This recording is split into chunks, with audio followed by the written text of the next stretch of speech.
ఓం నమో నారాయణాయ నమః. అందరికీ నమస్కారం అండి. ముక్కోటి ఏకాదశి అంటే ఏంటి? ఈరోజు స్వామివారిని ఎందుకు దర్శించుకోవాలి? పూజా సమయాలు ఎప్పుడు? ఈరోజు సమర్పించవలసిన నైవేద్యాలు ఏంటి? ఏకాదశి తిథి ఎప్పటి నుంచి ఎప్పటి వరకు ఉంటుంది? అలాగే పారణ సమయం ఎప్పుడు? ఈరోజు పాటించవలసిన నియమాలేంటి? ఈరోజు ఉత్తర ద్వారం గుండా వెళ్ళి స్వామివారిని ఏ సమయంలో దర్శించుకోవాలి? అన్ని విషయాలు కూడా ఈ వీడియోలో క్లియర్‌గా తెలుసుకుందామండి. వీడియోని ఎక్కడ కూడా స్కిప్ చేయకుండా లాస్ట్ వరకు చూస్తే గనక మీకు అన్ని విషయాలు కూడా క్లియర్‌గా అర్థమవుతాయి. ఇక వీడియోలోకైతే వెళ్ళిపోదాం. సంవత్సరంలో వచ్చే 24 ఏకాదశుల్లో ముఖ్యమైన ఏకాదశుల్లో ఈ ముక్కోటి ఏకాదశి కూడా చాలా ముఖ్యమైనదండి. ఈ ఏకాదశిని ముక్కోటి ఏకాదశి అని లేదా వైకుంఠ ఏకాదశి అని లేదా మోక్షద ఏకాదశి అని కూడా పిలుస్తూ ఉంటారు.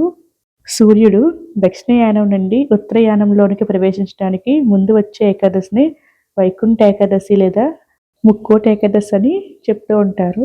పురాణాల ప్రకారం శ్రీ మహావిష్ణువు గరుడ వాహనంపై ఈ రోజు నాడే భూమి మీదకి వచ్చారని, ముక్కోటి దేవతలు సైతం స్వామివారి దర్శనం కోసం ఎదురు చూస్తారని పురాణాల్లో చెప్పబడిందండి. ఈ రోజు నాడే స్వర్గానికి మార్గం తెరుచుకుంటుందని చెప్తూ ఉంటారు. ఈ రోజు ఎవరైతే స్వామివారిని ఉత్తర ద్వారం గుండా దర్శించుకుంటారో వారికి మోక్షం లభించి మరుజన్మ ఉంటుందని చెప్తూ ఉంటారు. ఈ రోజు నాడు ముక్కోటి దేవతలు స్వామివారిని దర్శించుకున్నారు కాబట్టి ఎవరైతే ఈ ముక్కోటి ఏకాదశి వ్రతాన్ని ఆచరిస్తారో వారికి 3 కోట్ల పుణ్యఫలితం లభిస్తుందటండి. ఈ ముక్కోటి ఏకాదశి ఎప్పుడు ప్రారంభమవుతుందో తెలుసుకుందామండి. ఈ ఏకాదశి తిథి వచ్చి డిసెంబర్ 30 మంగళవారం తెల్లవారుజామున 4 గంటల 2 నిమిషాల నుంచి ప్రారంభమై అదే రోజు అర్ధరాత్రి 1 గంట 50 నిమిషాల వరకు ఈ ఏకాదశి తిథి అనేది ఉంటుందండి. కాబట్టి మనం డిసెంబర్ 30 మంగళవారం నాడే వైకుంఠ ఏకాదశిని జరుపుకోవాలండి. ఈ రోజు నక్షత్రం వచ్చి భరణి నక్షత్రం రాత్రి 1 గంట 28 నిమిషాల వరకు ఉంటుంది. ఈ రోజు పూజను పీఠం పెట్టుకుని అయినా సరే సపరేట్‌గా చేసుకోవచ్చండి. లేకపోతే నిత్య పూజా మందిరంలో అయినా సరే, నిత్య పూజలు అయినా సరే చేసుకోవచ్చండి. స్వామివారి ఫోటో గాని, విగ్రహం గాని లేకపోతే విష్ణుమూర్తికి సంబంధించిన ఏదైనా ఫోటో గాని, విగ్రహం గాని పెట్టుకుని పూజనైతే చేసుకోవచ్చండి. స్వామివారిని చక్కగా పూలమాలలతో అలంకరించుకోవాలండి. ఈరోజు స్వామివారిని ఉత్తర ద్వారం గుండా వెళ్ళి దర్శించుకుంటే మంచిది కాబట్టి స్వామివారిని ఈరోజు ఉత్తర ద్వారం వైపు పెట్టుకుని పూజనైతే చేసుకోవాలండి. ముందుగా దీపారాధన అనేది చేసుకోవాలి. ప్రథమ పూజ అనేది వినాయకుడికి చేయాలి కాబట్టి ముందుగా వినాయకుడికి పూజ అనేది చేసుకోవాలండి. వినాయకుడికి ధూప దీప నైవేద్యాలను సమర్పించాలి. తర్వాత స్వామి అమ్మవార్లిద్దరిని కూడా పూజించాలండి. ఈ ఏకాదశి వ్రతాన్ని ఎవరైతే ఆచరిస్తారో వారు దశమి రోజు నుండే కొన్ని నియమాలైతే పాటించాలండి. దశమి రోజు రాత్రి అల్పాహారం మాత్రమే తీసుకోవాలండి. భోజనం అనేది చేయకూడదు. లైట్‌గా టిఫిన్ అయితే తినవచ్చండి. లేకపోతే పాలు గాని, పండ్లు గాని ఏదైనా సాత్వికమైన ఆహారం అయితే తీసుకోవచ్చండి. తర్వాత రోజు కూడా ఏకాదశి రోజు తెల్లవారుజామున నిద్ర లేచి ఇల్లు వాకిలి శుభ్రం చేసుకుని స్వామివారిని పూజించాలండి. ఈ రోజంతా కూడా ఉపవాస నియమాన్ని పాటించాలి. ఆరోగ్యం బాగోలేని వాళ్ళు, చిన్నపిల్లలు, వృద్ధులు వారికైతే ఇలాంటి నియమాలు అయితే వర్తించవండి. ఆరోగ్యంగా ఉన్నవారు మాత్రమే ఈ ఉపవాస నియమాన్ని అయితే పాటించాలండి. ఉపవాసం ఉండలేని వారు పాలు గాని, పండ్లు గాని, సాత్వికమైన ఆహారం కూడా తీసుకుంటూ కూడా స్వామివారిని పూజించవచ్చండి. ఈ రోజు భోజనం అనేది తినకూడదండి. ఎందుకంటే ముర అనే రాక్షసుడు ఈ రోజు బియ్యంలో దాక్కుంటాడని, ఈ రోజు ఎవరైతే అన్నం తింటారో వారికి అనారోగ్య సమస్యలు కలుగుతాయని మన పెద్దలు చెప్తూ ఉంటారండి. ఉపవాసం ఉండలేని వారు ఈ రోజు గోధుమలతో చేసిన పదార్థాలను ఏదైనా సరే తీసుకోవచ్చండి. అంటే గోధుమల ఉప్మా గాని, లేకపోతే రొట్టెలు గాని అలాంటివి ఆహారంగా తీసుకోవచ్చండి. ఈ రోజు తెల్లవారుజామున 3 గంటల నుంచి కూడా ప్రతి వైష్ణవ ఆలయంలో అంటే వెంకటేశ్వర ఆలయంలో గాని, విష్ణువు సంబంధిత ఏ ఆలయంలో అయినా సరే ఉత్తర ద్వార దర్శనం అనేది భక్తులకు కల్పిస్తారండి. ఈ రోజు స్వామివారిని ఏ సమయంలో అయినా సరే దర్శనం చేసుకోవచ్చండి. ఉదయం వేళ అయినా సరే దర్శించుకోవచ్చు. అలా కుదరని వాళ్ళు సాయంత్రం సమయంలో అయినా సరే దర్శనం చేసుకోవచ్చండి.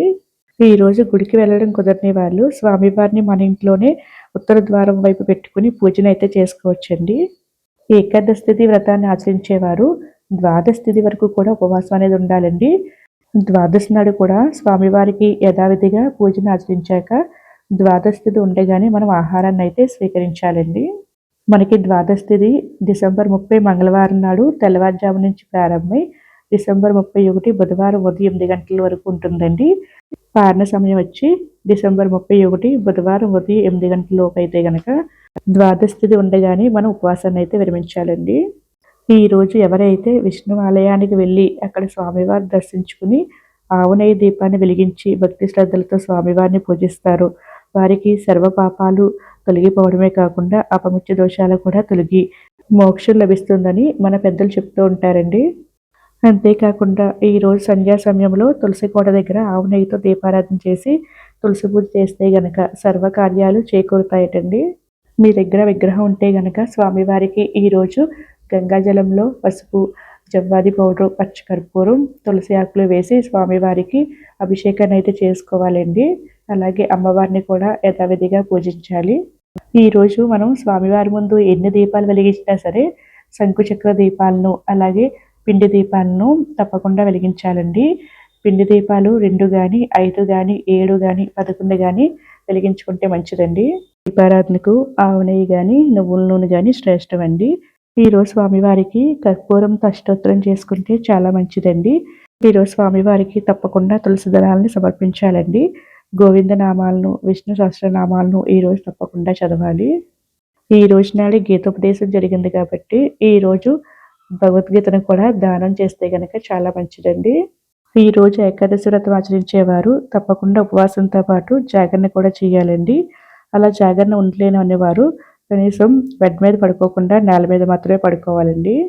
ఈరోజు స్వామివారికి నైవేద్యంగా వడపప్పుని కానీ, చలిమిడి కానీ, పానకాన్ని కానీ, కొబ్బరికాయని కానీ, పండ్లు కానీ, పాలు కానీ ఏవైనా సరే నైవేద్యంగా సమర్పించవచ్చండి. ఈరోజు కొన్ని నియమాలను అయితే తప్పకుండా పాటించాలండి. ఈరోజు శాకాహారం మాత్రమే తీసుకోవాలి. అలాగే గోర్లు కత్తిరించడం, జుట్టు కత్తిరించడం చేయకూడదు. ఎవరితోనూ గొడవలు అనేది పడకూడదండి. ఈ రోజంతా కూడా విష్ణు నామస్మరణతోనే గడపాలండి. విష్ణు సహస్రనామాలు చదవడం, మహాభారతాన్ని చదవడం చేస్తే చాలా మంచిది. అవేమి చదవడం రాకపోతే గనక ఓం నమో భగవతే వాసుదేవాయ నమః అనే మంత్రాన్ని కూడా రోజంతా కూడా జపించవచ్చండి. పచ్చకర్పూరం అంటే స్వామివారికి చాలా ఇష్టమండి. కాబట్టి ఈ రోజు నాడు తప్పకుండా పూజ అంతా అయ్యాక స్వామివారికి పచ్చకర్పూరంతో హారతినైతే సమర్పించాలండి. వైకుంఠంలో ఆ మహావిష్ణువు మనకి ఎలా ఉంటారో తెలియదు కాబట్టి ఈ రోజు నాడు మనం ఇంటినే వైకుంఠంగా మార్చుకొని స్వామివారికి ఉన్న దానిలోనే భక్తి శ్రద్ధలతో సంతృప్తిగా పూజ అనేది చేసుకోవాలండి. ఇలాగే చేయాలన్న నియమం అయితే ఎక్కడా లేదండి. మనకి ఉన్న దాంతోనే సంతృప్తిగా పూజ అనేది చేసుకుంటే చాలండి. పూజలో లోపం ఉన్నా పర్లేదు కానీ భక్తిలో మాత్రం ఎప్పుడూ కూడా లోపం అనేది ఉండకూడదండి. సో ఇదేంటి వీడియో వైకుంఠ ఏకాదశి లేదా ముక్కోటి ఏకాదశి గురించి నాకు తెలిసిన విషయాలన్నీ కూడా మీకు వివరించానని అనుకుంటున్నాను. నా వీడియో నచ్చితే కనుక ప్లీజ్ లైక్ చేయండి, షేర్ చేయండి, సబ్స్క్రైబ్ చేసుకోండి. మరొక మంచి వీడియోతో మళ్ళీ కలుద్దాం. సర్వే జన సుఖినో భవంతు. Thank you for watching.